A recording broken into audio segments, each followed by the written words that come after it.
any world class player playing in a team, or I say a team like Liverpool, but a team is playing as good as Liverpool, they'll be scoring week in, week out, regardless of opposition. So I have to look at it and like, well, this season was a flat track bully. If he does it again next season and he scores another 20 goals and it's against all the oppositions that you expect him to score against your Watfords and your Bournemouths, and you're like, he's a very, very, very good player, but is he world class?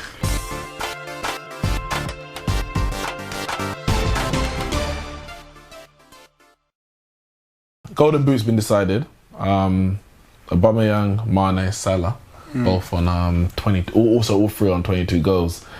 Very good season for Aubameyang, being his first full season in England. I think that makes it from 35 goals now since he joined. I think he got 10 in his first. Was that 35? Sorry, 10. So 32. He got 10 in his first or second half of the season when he joined. Salah 2 years in a row, basically, Golden Boot winner. Is he world class now?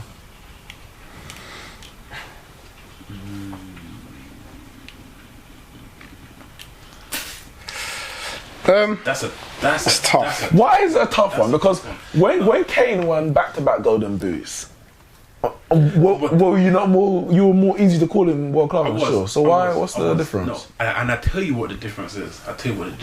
And the reason why there's a term that we like to use in the gaming industry, right? I don't know if you're very familiar with the gaming industry. We like to call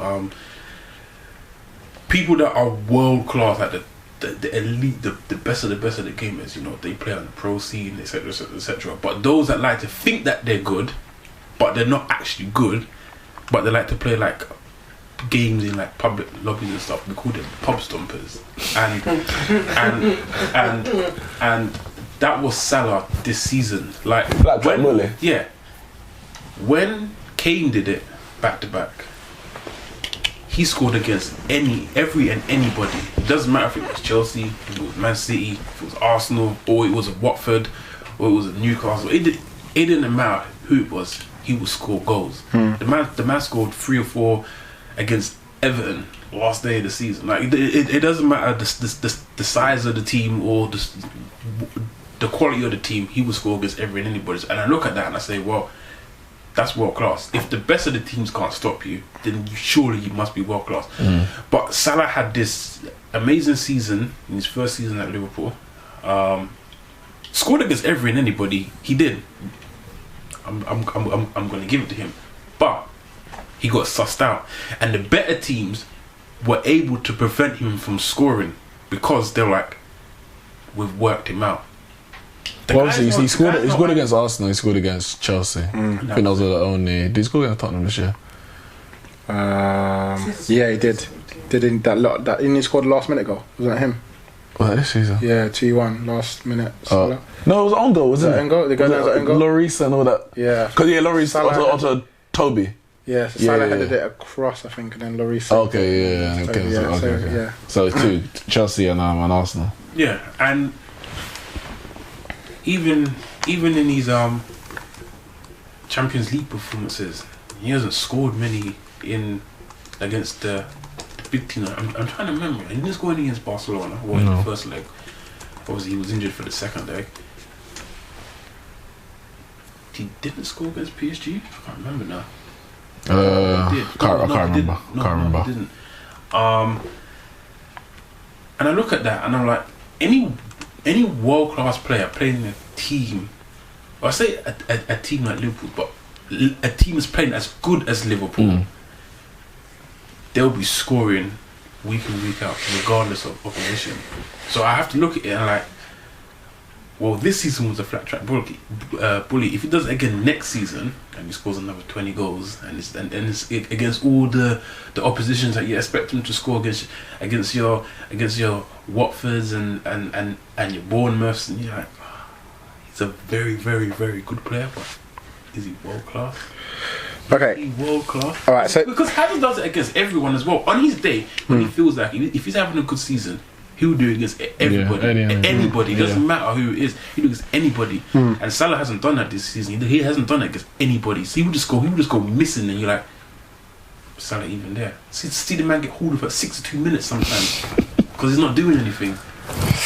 right, the thing is for me, right, and I'll say it's fun. The reason why I say it's tough is because I don't like to throw the label at world class too easily. So when the question gets put to me, I have to just sit back and just think, hold on a minute, world class? Hold on, let me just think about this for a second. And the way I see it, as you have to look at how the world is at the moment in terms of footballers in the world, because you might have a world class footballer today who wouldn't be world class 10 years ago, but that doesn't matter because we're talking about right now. Are you world class in the whole as in the world as a whole? So, and the way I look at world class simply is in a similar sort of way. I think Jamie Carragher put it one time on Sky Sports, like, are you the top 2-3 best players in the world in your position? That's how, and I think you have to, because if you start expanding it, but you're the third best, you're the fifth best in the Premier League, but in the world you may be a seventh or something like that. Then are you really world class if there's 6 other men ahead of you in your position that are better? And I'm not saying that's the end, that's the be all and end. But for me, why can't there be 10 world class players in the season? Yeah, they could be. But how often is there? When we look through the history, at any one time. No, I know there's not. But I'm just saying, you have to say that many players. No, listen. If because there's not. Yeah, because it never is. And that's why. Because that's how you separate them. Wait, so you're telling me back in like Thierry's day, there wasn't 10 world class strikers? Probably of what period? Of what period of time? While he played football, there probably was. But when he was the top, when he was world class, there was probably only 2, 3, 4 at that level. I don't know. What I'm saying is you have to cut it at some point. But I think even if you look at it right now, there is a cut off point, because I mean, if I look at it, depends, and it also depends on how if you say wingers or right wingers or left wingers or inside forward or striker or whatever. Because I don't class Salah as a striker, but I'd put him on a sort of inside forward winger type player. Yeah. And in terms of the right wing position where he plays, the right wing inside forward, the only better player for me is Messi. Like Mbappe is, for me, he's up there with him, and Bale is up there. Mbappe's better than him. You think Salah's better than Mbappe? I think Salah's better than Mbappe. No, man. In terms of, I can't say that. I can't. Mbappe's sick. So but what you're saying is that Mbappe's not world class? No, because I'm saying 2 or 3, and so I'm putting. No, but you're saying it's tough for you to decide if Salah's world class or not. No, so if he's better than Mbappe, because Mbappe's not world class. Then no, listen to me. I'm listening, but I'm hearing what you're saying, so I'm asking you the question. Let me explain this to you. I said, whenever someone asks me the question of someone world class, I just have to say, whoa. Before I think about it, I say, well, it's tough, because it's not. If it's Messi Ronaldo, yeah, cool. Don't even ask what you asking me for. Yeah, it's easy. But if it's someone else, you think, oh, someone ain't thought about it yet. And before this season, Salah for me wasn't world class yet. He needed to prove to you a bit more. Now the season is officially finished in terms of the Premier League. I can sit back and say, you know what? Is he top 2 or 3 players in his position in the Premier League in the world? Yeah, like Mbappe is as well. So I'm saying he's up there as well. So I'm saying Mbappe's world class, and Salah's world class, and Messi's world class. After that, Bale. So wait, I don't know if Bale is now world class. I don't, like he's up there. Griezmann better than them, man. You know. But he's not. But Griezmann, I won't put on in that position. Now, if you were to say, if you were to say winger in general, then it's a bit more difficult. You got the other side, Hazard and Neymar and that. But I don't know. But I'm saying in his position. Yeah, he's world class. He's up there with Mbappe. Messi's on another level, but you say he's up there with Mbappe. I think in terms of quality, yeah, No, Mbappe's better than he's not even close. Mbappe's better than him. He's not even close, man. I don't think. The man's got No, I wouldn't say he's not even close. The man's but got. for me, Mbappe he is definitely better than him. The man's I'm not got- saying he's far, but for me, there's no doubt in my mind. But you that he's see better than when him. you gave me that stat about Aubameyang, he scored 32 Premier League goals. Salah's got 54 Premier League goals in 2 seasons. That's an absolute. I'm not saying madness. that Salah's not well class. That's absolute madness. But Mbappe has probably got, obviously, he's Ligue 1. Yeah. But he's done that. Champions League. He's probably got World the Cup. Yeah, but what I'm saying. Mbappe's probably got the similar sort of stats as Salah. So you're and then the teams you do against is also the one, obviously, what the criteria that. So what, you're going to compare the Mbappe's teams in France? What, in Champions League? Let's do Champions League. I don't know. It's close. Like I don't think. I mean, you guys are saying it's clear. Like it's clear Mbappe's. I don't know. For me, Salah's better, but I don't think it's far fetched that he's far better than Mbappe. And I think Mbappe will go clear of Salah. Like, but while Salah's right now in his prime, for me, Salah's world class, definitely. I think Salah is. I think he's world class. Like, also when he came to the Premier League, we spoke about specifically about the quality of him. He has surpassed that in terms of what he's done. I would say this season for me is probably what. Remember the first thing we spoke about, and I was like, for me, this is a season that I felt he could have. Not that he would. I would say 15 goals, 15 assists. That was kind of Salah. He's got 22 goals and probably about 10 assists or so. So 30 contributions or so. So this is Salah that I expect. If Salah does this year in, year out, I think there's no doubt that he's world class. If it's 20 goals, 10 assists, 20 goals, 20. Because in those games that he may not score against the big team, if he's getting assists, he's contributing, even just in the play in general. Because sometimes you get players. I'm not saying he's the best, or even top 5 in the world as a player, but because he's Liverpool's star guy and he was last year, all right, we're gonna have a plan for Salah. So we're gonna get 2 men on him, blah blah blah. And so then Mane becomes the guy that Liverpool look to give them the edge in that game. Now next year, Mane's banged 22 goals. People are like, all right, now we need to have a plan for Mane and Salah. That gives Salah more space. Mane might not get 22. So we might have to revisit it in a year, in 2 years. But I think from now, for the last 2 years in the Premier League, and even his last year with Roma, I have to say Salah is world class.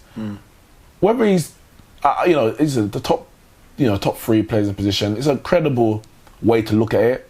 After probably looking into a bit deeper, because they only got centre back, for example, you played 2 centre backs in every game, pretty much, sometimes 3 these days. So you're gonna have, I would say, you have more in that position, unless you do right centre back, left centre back. But I think it is a good way to look at it. You have to compare it to the rest of the world. Yeah. You have to. No. The reason why I say it, to an extent, yes, but if, let's say tomorrow, all the players that are here no longer exist, and us 3 become the first 3 professional footballers, and let's say, for example, you're the best, you're not world class just because you're better than everyone else. But there's got to be a standard that's set. Yeah, but my standard personally, I'm setting my standard based on the football I've seen. So even if those players no longer exist, if I've set a bar up to world class, that kind of player is world class. That's the minimum. I don't care if you never reach that. Even if you're better than everyone else, you're the best player in the world. But for me, you're not at a world-class level because I've seen players reach a certain level. So, yes, comparing to your age mates and all that kind of stuff is important. But I would say, for example, in this day and age, you might have like defenders. You might say, oh yeah, we had better defenders in one time than another. But because we haven't got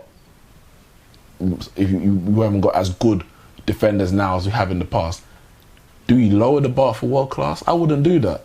I would say no. You need to raise your ability to get to that level. But as far as Salah's concerned, anyway, yeah, for me, he's proved 2 seasons now. He's world class. He's played in more positions. He played up front for stage of the season. He's played obviously in the right wing, which is generally his position. So no, for me, he's world class. Does need to do against the big teams a bit more, but. I think Klopp decided against that these days. With Firmino out injured, he hasn't destined back up top, has he? Even when Firmino came back, like I don't know why he changed it. Cause it was Shaqiri, I think, because at that point he had Salah there, Firmino behind, and Shaqiri on the right. Shaqiri's had his injury problems as well, but that's unlucky, innit? 2 golden boots in a row and no Premier League trophy to show for it. But 2 golden boots and a Player of the Year. And and Liverpool got 2 Player of the Years, him and Van Dijk this year. I saw I got certain time in it. What did they have to do? Maybe join Man City.